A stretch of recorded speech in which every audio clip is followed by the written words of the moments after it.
Welcome to another episode of Parenting in the Far North. I'm your host, Ariane Aramburo. Today's guest is Krysta Voskowsky. She's a certified coach, writer, and speaker who helps clients manifest a more peaceful, satisfying life through different methods. She lives in Palmer and helps people across the state and the globe. So please welcome to the podcast today, Krysta. Thank you so much for being here and for driving in. Thank you so much for having me. It's a joy to be here. Well, I'm excited about this. You know, everybody thinks we're kind of coming into a new year and like new year, new you and setting goals and resolutions. But first, before we kind of get into all of that, tell us a little bit more about yourself and kind of how you got onto this path of what you do now.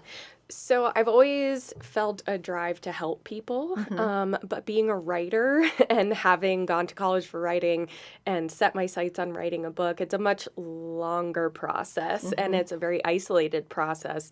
And I felt I really wanted to combine my skills.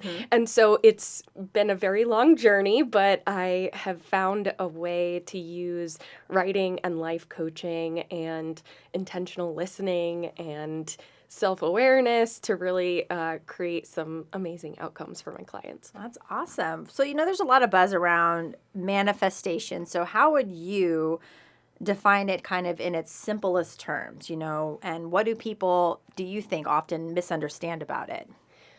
Many people think about manifestation as this very woo-woo, ethereal thing that it's just like you blow out a candle on a birthday cake and make a wish and then something happens. Yes. Manifestation is more about introspection. It starts there, where you really ask yourself, truly, what is it that I want? And why is it that I want this? And once you take a look at that, then you can create an action plan that allows you to kind of co-create with the universe, as they say. And that sounds woo-woo too. But basically, there's going to be a ton of things in the world and in life that are completely out of your control. Right. But there are a few things in your life that are in your control. So it's important to embrace the unknown and know that maybe your goal isn't quite going to land in your lap the way you think it will, but if you are taking intentional tiny steps every single day, that's when the manifestation happens, because you're expressing like, okay, I want this thing, I know why I want it, and then I'm open to unexpected blessings or opportunities. And when you keep that mindset going and you really embody that, then good things start to happen, and these things might show up in your life in ways that are unexpected. Because, you know, some people might feel overwhelmed with, I have to make this immediate big change. So for you, it's someone who's trying to maybe break some bad habits. What is the best and simplest way for them to kind of start and chip away at it? Where would they even begin so they're just not like, feel like they're just floating in the wind? Yes. So the first step I would recommend is, again, getting in touch with the why. What is the true intention behind this change that you want to make? And also, I notice a lot of people will attack these giant goals. Like, okay, I'm cutting sugar and caffeine and I'm going to work out 3 hours every day. January 1st, go. Yeah. And by the end of the week, they're burned out because it's too big of a change. So some of my tips are just simple, like, you have this giant goal, break it down into smaller steps. So that seems really simple, but it's valuable advice because it works. Where, okay, my intention is to be healthier this year. If I understand why, like, oh, I want to be able to run around with my kids. Right. I want to be able to do this or that. Then you can say to yourself, okay, on the days that I really don't feel like sticking to this intention, or I feel like it's too big, you can set yourself a minimum commitment. So if your minimum is like, I at least want to put on my sneakers and get outside. Yeah. Or put on my snow boots and get outside. And if your minimum is, I'm going to put on my jacket and my boots and my hat, and all I have to do is get outside and spend 90 seconds outdoors. if that's your minimum, it's almost just as easy to do it as it is to not do it. But people will find themselves, it's like a little Jedi mind trick you play on yourself, because oftentimes if that's my minimum and I spend all this time putting my boots and my hat and my jacket on and I get outside, I'm like, you know what? Maybe I'll take a 10-minute walk. I might as well I'm here. I'm so here. Might as well go I walk around the showed up neighborhood. and I'm going to do it. And I'm going to walk around the neighborhood. But on days, because this time of year can be really tough mental health wise for a lot of people. And in full transparency, it's tough for me too. And there are days when I don't have the energy to walk around the neighborhood. So I'll walk down my driveway and I'll just, look around, take some deep breaths, practice gratitude, anything. And then practicing a lot of patience and forgiveness with yourself, because it's very easy to let those mean voices pop up, especially when you're like, I've made a commitment to myself and I don't want to drop off again, as I have with so many New Year's resolutions. It's just like, be really patient with yourself. And then if it's something about developing new habits, that one's really tough. So I've read that it takes about 28 days to establish a new habit. And that's neuroscience. So you need to... And that's consistent 28 days in a row. Yes. Okay. 28 days in a row, we're creating a new habit. So say your new habit is I'm flossing. Like if you don't floss your teeth twice a day and your dentist is like, let's do this. So you're like, this is my year of clean teeth. So one of the things that I always recommend to my clients is embracing the 5 senses when you are establishing a new habit, because it will remind you. So I'm a big fan of Post-it notes on a bathroom mirror where you can see it. So you're getting visual cues of like, hey, I floss now. I have clean teeth. This is great. If your bathroom isn't a place you like to hang out, adjust the environment. Make it a place that feels welcoming, where you're like, I can't wait to get in there and do my evening routine. So creating routines and tacking on your new habit with a habit you already have can be really, really helpful. So if you're trying to drink more water, say this is a really small thing, but you always forget those visual cues of having a water bottle at your desk, having a water bottle by the bed or something like that. And if it's something you already do, like you already roll over and reach for your phone and, you go through your morning routine, if you're always going to have that cup of coffee, tack on a glass of water with it. Does that make sense? Yeah, baby steps. And essentially it comes together and becomes your new habit. You work with a lot of people. You said clients, your background is in writing. So what are some practices and methods that you use for clients to kind of help them start to manifest some of these goals? And you mentioned writing. I'm sure there's, the verbal part of it as well, but what are some of your methods in particular that you like to use? I really love to use this like big picture planning method at the beginning of the year, or the beginning of a coaching journey that I would take with a client over the course of 3 or 6 months, where we look at their goals and we write it out. So there's something scientifically about having the thoughts move from your brain down through your arm, through your hand, through the pen, onto the page. It's a little different than typing, where it triggers something, where you're actually creating a more mindful intention if you're writing it down. So I would encourage anyone listening to this, write down your thoughts about the goal. And this could start off with a little bit of a warm-up, like, I don't want to do this. I think this is silly, but I'm setting this goal anyway, and I'm writing about it. And you'll notice a couple minutes in, you'll start to give yourself permission to just let the words flow.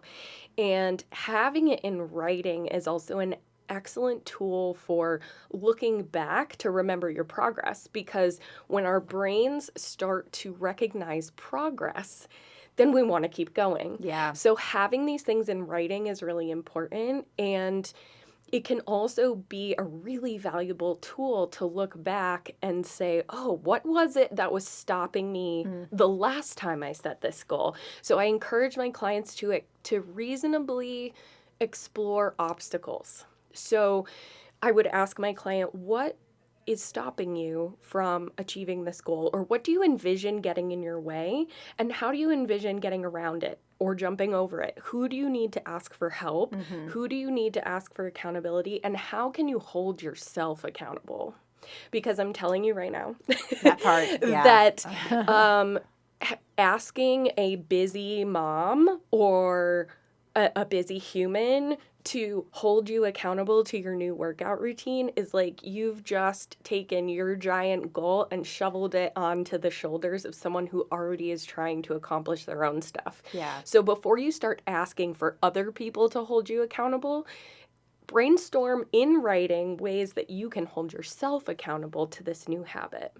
And I was looking on your website. Is it EMDR? Is that another type of practice? Yes. What is that? So I've just started dabbling in mixing coaching and things, but essentially EMDR is a therapy technique that activates the right and left sides of the body so that the right and left sides of the brain are activated when you close your eyes and you may have heard of the therapy techniques, or sometimes people will use a light, sometimes people will wave their hand. So you're moving the eyes back and forth, and it activates the part of the brain that is active during dream state. So it gives a client the opportunity to view a situation that may be activating, like, well, I want to work out, but I have all this trauma around childhood gym class, and I carry all of this shame around my body or shame around sports or something like that. This is my personal issue. So what it allows you to do is sit back. When you listen to these meditations, when you're just doing these little exercises and you're doing these eye movements, and at the same time you're checking in with your body and you're envisioning, what would it be like if I went to the gym? Or imagine I'm back in gym class and things went a little bit differently. It's all about taking back control of your nervous system. So the reason that I would be resistant to go to the gym in a case like that would be because my body is remembering this stressful situation. The trauma part of it. So if I let my body know you're not being chased by a tiger, my heart rate can come down. My breath rate can come down. I can say, okay, this is me as an older person making a healthy intention. And once you start desensitizing yourself to that trigger or that activation, as they say, like, you can really kind of take back control over the choices you're making. And I find that, like, paying attention to the nervous system, paying attention, like, are your palms sweating? Is your stomach in knots? Or are you feeling really neutral? Are you feeling very relaxed and happy? Are you feeling this energy bubble up in your chest and you want to laugh? Like, just being with yourself and writing all of this down is a way of tracking your progress. It's a way of acknowledging yourself during this journey and creating something positive in your life that can have lasting effects down the road. Yeah, I love that. That makes sense. So let's kind of transition a little bit and have you talk to our parents here. You know, as a parent, I'm a parent, life can be completely chaotic. You're just all over the place. Doesn't matter the age of the kiddos, but how can you help parents kind of set some realistic expectations going into the new year, not only for themselves, but just as a parent, parenting in general? I know for me, like, mom guilt is a big thing for me. I've shared it. I've been open about it, when really I know kids are resilient. They're fine. It's more me than them. So, you know, what is your message, or do you work with parents that kind of sometimes struggle with some of these things? Oh, I have worked with quite a few parents who've struggled with these things, and the guilt is so real. We live in a society that says, in order to be better for our children, in order to achieve more, we have to do more, lean in further, exert more energy. Yeah. And the thing that I've noticed is that we often wake up in the morning with only so much energy to dispense. And some days we have more energy than others. So I would invite the parents listening to this to consider, as you're setting goals for the new year or resolutions, or you're thinking about the changes you want to make, ask yourself where the energy is going to come from and where it's going to go. So I would say, is this going to require more effort in addition to everything else I'm committed to? Or is this going to be one of those activities that refills my energy cup? And that's going to be different for everyone, right? So someone may think a walk around the neighborhood is going to, it's just another thing on my chore list. It's going to create more energy. But if you find being in the fresh air and being in nature restorative, that's going to be like, wow, I can refill my energy cup in that way. So first things first, ask yourself, how much energy needs to go into this thing? And how much energy do I have to spend? And are there any patterns or habits or activities, commitments I've made in the past that aren't going to really serve this next chapter? And be willing to let them go with grace and just say, hey, thank you for serving me. This commitment was amazing while it lasted, but it's no longer in alignment. So I'm going to take the energy I was putting towards that and put it towards this new thing. What do you say to, some age-appropriate ways to maybe teach children, because they look at mom and dad and kind of mimic what they do. So are there any tips and tricks to help kiddos kind of start to get into this manifestation and even, journaling and things like that? I love inviting children to journal, but not in the way that, like, there are some kids that aren't quite at writing age or they're not comfortable stringing words together. So I'm like, take some markers, pen and paper, just paint, just go finger paint what you want this year to look like. Or that's fun. You could sit down and say, whole family, do we have a goal? We can make a vision board that we put up in the living room or on the front of the refrigerator. Like the 3-year-old did a finger painting and then dad's got some cutouts of magazine pictures or anything visual you can include, and then you can create your own. You can write letters to your future self. You can make it a really creative activity. And the key here is that you do this family activity where you invite everyone, no matter how they best communicate, you invite everyone to engage with this activity in an artful, playful way where writers can write, drawers can draw, you can use stickers, all of this. And you don't really want to do it on your phone or your computer because it's so easy to ignore. Yes. What I would recommend is putting it up somewhere in the house where you see it regularly. See it. Gotcha. So you have the visual reminder. And then you can ask your kids, so you have a dream of going to Disney this year. What are we going to do today to get a little closer to that? What can we do today? I love that. And just make it fun, and shame doesn't have to enter the game here. When you start to hear that voice in your mind, like, oh, I didn't work out, or oh, I'm not working towards my Disney vacation, like, go easy. Yeah. Go easy on your kid and keep it fun, because as long as you're keeping this good vibe going where it feels good in your body, it feels good in your mind, you can say, okay, what's possible here? Where's the opportunity? Okay, so I'm low on energy today, but I can still do one small thing. Like Google hotels in Florida for a Disney trip. That kind of thing. Yeah. It's a small, like these tiny, tiny steps add up over time. And I think including kids on it is so great, because even if they don't hit the ultimate goal that they set for themselves, then the following year or like a month, 2 months later, in the summer, you can look back and say, look at all this progress you made. Look at everything you did, and give them reasons to feel really proud of what they can do and what is in their control. And I feel like that creates more emotional awareness in kids. It creates a little more grace for themselves and for others. Yeah. And just kind of coming back down and saying, we're all human. None of this is going to be perfect. I just love that you have, taking the baby steps. It makes sense, because I feel like a lot of people think they have to have these goals, and if it doesn't happen immediately and like the next day, you just kind of feel stuck. So you're really reiterating taking one foot in front of the other, no matter how that looks. Why do you think it is that people just kind of just feel they have all what they want to do, but they can't move?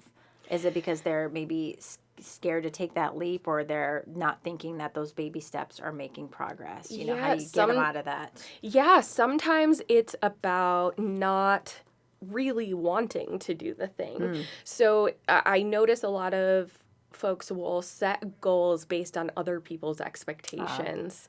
So if it's, I want to own an expensive car, but you're really not an expensive car person, and the only reason you want it is to compete with someone else, that energy isn't going to really have longevity.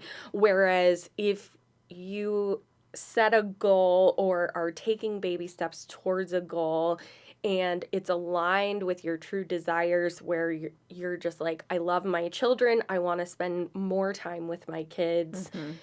What does that mean, and where does that sit? That even on the hard days, that still is anchored into your personal values. And let's see. Sorry. No, I'm you're like, good. Yeah. I have so many thoughts No, going you're through good. my It's head. like, So the reasons we don't follow through. So a lot of times people think when they get off track that they can't get back on track. And a lot of that has to do with shame. A lot of that has to do with just thinking, oh, well, I failed, now I have to give up. Right. And it's really about saying, tomorrow I have another opportunity to try again. And you would tell that mindset. Yeah, you would tell your kids that, right? Yeah. If they're like, man, I went to school today and I couldn't spell this word, or I couldn't write my name perfectly, and well, I just give up. They're not gonna stop. It's like if you just watch your children learning about the world and in their own playful way, you can really take a lot of lessons from that and say, all right, my kid learned to walk after falling down a bunch of times, and they just keep getting up, and we keep encouraging it, and eventually they're walking and running and jumping and playing. So honoring your own inner child. How would you can ask yourself, like, how would I want someone to speak to my inner child who's trying to make a change in a world that is filled with chaos and distractions and stress? And it's like, I'm of the mindset that more pressure doesn't always mean more success. A little less pressure, but a more intentional commitment can lead to activities and actions that are actually fun, and they feel good, and they align with you. So it doesn't really feel like you're adding another thing to your chore list. Right, feeling overwhelmed or something. Yes. As people are getting prepared or going into 2025, or we're there, what do you want people to kind of start thinking and having those like buzzwords in their head? Is it, here's my resolution? Is it manifestation? Is it setting intentions? What is a good thing for your brain to kind of start latching onto? Because I feel like, the resolution, like you said, I'm going to go to the gym January 1, like it has to be January 1st. And what if that day is on a Saturday? Then everybody's like, I'm going to start Monday. So it's just, you've talked about those baby steps. So what would you want people to just kind of take away as they're, taking a reset for 2025? I don't know about the buzzwords, because the buzzwords will inspire some and it will turn off others. So the word resolution does nothing for me because I've set resolutions, quote unquote, and not followed through. Same. So I love saying, I'm making this change, or I'm adopting this new habit, or I'm trying this new thing, and writing it down on a calendar, writing it down on a Post-it note, putting it up. And then the thing I really like is to find ways that I can start creating progress towards this goal in my own body without relying on spending money, buying new equipment, signing up for a gym membership. Like, you don't have to start there and wait. Well, I need to wait till I have a workout buddy, or I need to wait until I can afford a gym membership. No, you don't. There are plenty of... You can use an app on your phone to work out at home, or you can say, I have 5 minutes and 0 energy. I can sit here and take some deep breaths and maybe do a couple squats, or I can do 10 jumping jacks in the kitchen before I drink my coffee.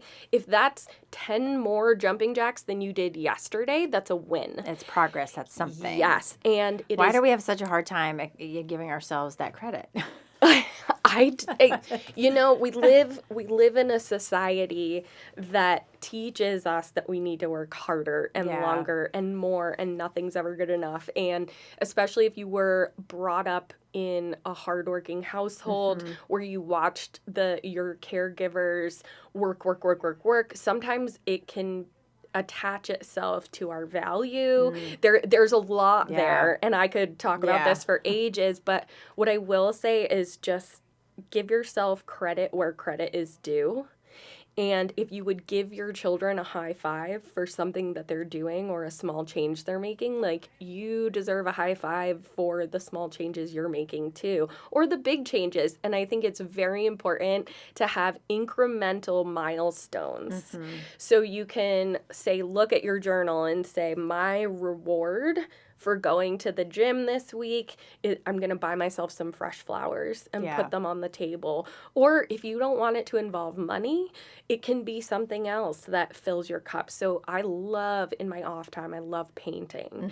So when I check off this box that I've honored my physical health, or I've practiced more mindfulness, or I dropped a couple bucks in my savings account for this thing, I'm going to reward myself with 30 minutes of painting before I wash the dishes, before I get to the chores. Gotcha. You just want to look at each day as a new opportunity to work towards the feelings that you want to feel. So you may think, I'm going to go to the gym because I want to look good, I want to feel good, blah, blah, blah, blah. But you want to ask yourself before you set these goals, what do I want to feel when I get there? What is it going to feel like when you're in the body you've always wanted? Or what's it going to feel like when you've achieved this goal? And how can I tap into that feeling today, even though I'm not there yet? So it's a lot of big questions, and I find that asking these big questions in conversation will bring up certain answers, whereas if you ask yourself these questions and then put them in writing, I often invite clients to write about the answers to these specific questions 7 different times. Oh, wow. Because 7 times you will come up with 7 different variations of the same response, but you may discover something new about a thought process, but it's also not 20 times where it's going to take forever. You're like, come on. On 7 different occasions, you have a 5-minute journaling process where you write about your thoughts on this and what your true intentions are. And like I said, your manifestation or the things you're calling into your life aren't going to come into your life if you're not going to be willing to be open to possibilities or open to new opportunities. So just embracing an open mindset, or being knowing what you're open to and what you're not available for is really important too. So yeah, because I'm sure some of your clients have had to get a little bit uncomfortable, but that's a good thing. Just off the top of your head, and obviously without naming any names, do you have kind of a success story of a client that was just maybe very adamant about going down this, or they just felt like they could make a change, and then however many sessions later, or months, or however long, you were like, wow, like I can't believe this person used to kind of feel this way, or do they, Yeah. So I had a client last year who really wanted to finally finish her book manuscript and publish and submit it to agents. And it had been years that she had been dreaming of becoming an author. And she had this vision that it would be so impossible. And what really changed for her was that she realized that the stories she was telling herself about the process were her biggest obstacle. It didn't have to do with, there are no agents who like my book. There are no people who ever want to buy my book or read it. Like, she's telling herself. That imposter syndrome. Yes. She is telling herself all these stories, and then she's allowing other people in her life or in her environment to hijack her energy and attention. So that invited her to create some healthy boundaries where she didn't have to be mean, but she could say, hey, listen, I'm getting up an hour earlier these days to work on my manuscript. Please don't interrupt me during that 1 hour. And then when the whole house is awake, you kind of find ways to squeeze it in. And I think it was so inspiring seeing this person be able to realize what the obstacles were and that they were able to work with them or work around the obstacle to achieve what they wanted to. And she was able to publish her book. Oh, wow. And have her first book signing. Oh, and nice. Oh, that had to be an amazing feeling. Yes, Wow. yes. And it's so satisfying as a coach to see her in this. And it's more about like seeing her face lit up and seeing how happy and how happy the people are who are reading her book and asking to get it signed. So it's something that she may never have envisioned being at that book signing, and she may have thought it was so impossible, but it's really the 90% of the work is really in your brain. It is. Yes, that part. That part. Well, if folks want to connect with you, what's the best way? I know you have a website. Are you on social media? Yes. Are you open to taking people on? I've taken a little bit of a break from social media recently, but you can always reach me on the contact page at my website. It's KrystaV.com. KrystaV as in Victor.com. And there's a spot where you can email me. You'll find all my contact information and everything. But I would love to hear from some people and know what your goals are and your habits are for this upcoming year. And if you have any questions, reach out. I'm here. I love that. Well, that's what I have from me. I always like to have our guests kind of have the last final say, advice, word, anything that you feel you want to share or add that I didn't ask or that you just, is on your heart. This would be your chance to share. I would say on my heart is that anyone listening to this who's telling themselves that their goal is silly or their goal is unrealistic or anything like that, give yourself an opportunity to sit with it and ask yourself not only how this goal is going to serve you in your life, but how it's going to serve others and how you are going to serve others in this world once you achieve this thing. So practice kindness with yourselves, practice kindness with your kids, patience, that's a big thing, and practice kindness and patience in your community. I think that that's something that I really wanted to share. All right, well, some good stuff. And if you want more, she told you how to get in touch with her. Of course, Krysta, thank you so much for coming on. I learned a lot. This is always exciting. And thank you all for listening to another episode of Parenting in the Far North. Don't forget to like and subscribe.